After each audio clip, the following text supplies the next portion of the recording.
All right, so I'll get you started with that. All right, first core principle in pickup. Anybody who's been in the pickup community since like 1999, 2000 will know this one. How many people have heard the phrase, attraction's not a choice? You heard that? Okay. Absolutely a critical fundamental of pickup. When I was growing up, I always thought that attraction was this resume thing, right? I thought if I was, the kid that got the good grades, was the good athlete, dressed the right way, that kind of stuff, girls would inherently like me. And it kind of worked with some girls that were far away and didn't know me, but any girl that did know me actually knew that I was this insecure, scared boy who didn't know how to address girls, and so I didn't really have a lot of success. I didn't really have any girlfriends. Other door, thanks. And so I didn't really get a lot of results, okay? And what I was thinking is that attraction was some logical thing that girls did. Like they decided to like some guy, decided not to like some other guy. And that's not at all how it works.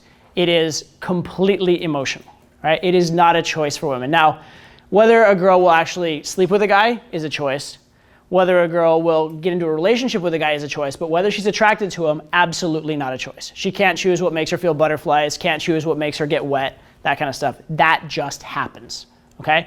So what I'm gonna talk to you about today a lot is exactly what are those characteristics that create attraction, those sort of subconscious things that do it to them. And understand when you're trying to think about attraction, it is not logical today, okay? The things that attract women to men are not the things that make sense today. If it made sense today, it'd be like, I have a high IQ and I'm good at a computer. I have good survival skills for the 21st century. But usually the type of guys you see girls with are not necessarily like that guy. They're more with the type of guys that would have done well with girls back in the environment in which we evolved, back in the time when we had we had to fight off animals and, stay alive day to day, okay? So understand everything from that perspective. That's what we're get into next is evolutionary psychology and exactly what are those survivable traits and what makes someone fit in that environment, both in terms of survival and also more importantly in terms of reproduction. Because most of evolution has not actually been evolution to survive so much as evolution to beat out other human beings. It's not natural selection, it's sexual selection. So we'll talk about that as well. However, even though the triggers for attraction don't make sense today, because they make sense in that evolutionary environment, if we understand that environment, those triggers are predictable today. And so I'm going to show you guys exactly how to predict what type of guys girls would go for.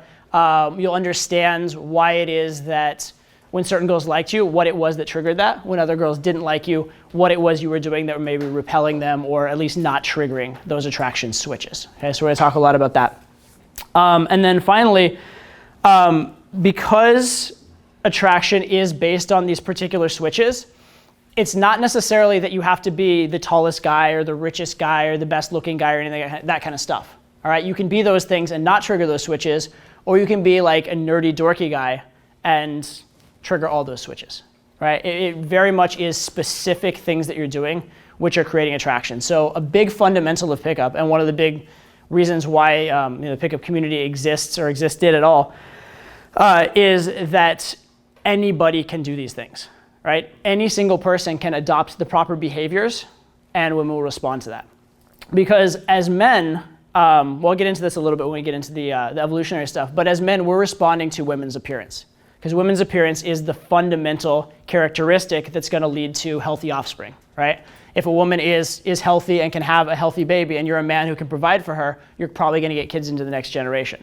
However, for men, our appearance in an evolutionary setting is far less important than our ability to provide food, to protect her from other threats and other men and that kind of stuff.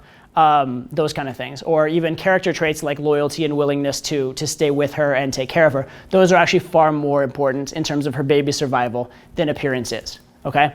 And anything beyond that, things like money. Money's a construct of the 21st century, so that didn't even exist in the evolutionary environment, right? Things like that. So what we're looking at again is the core of what is attraction, okay? And in order to do that, we're gonna go back to that evolutionary environment, and then we're going to kind of telescope forward and implement it in little bits day by day.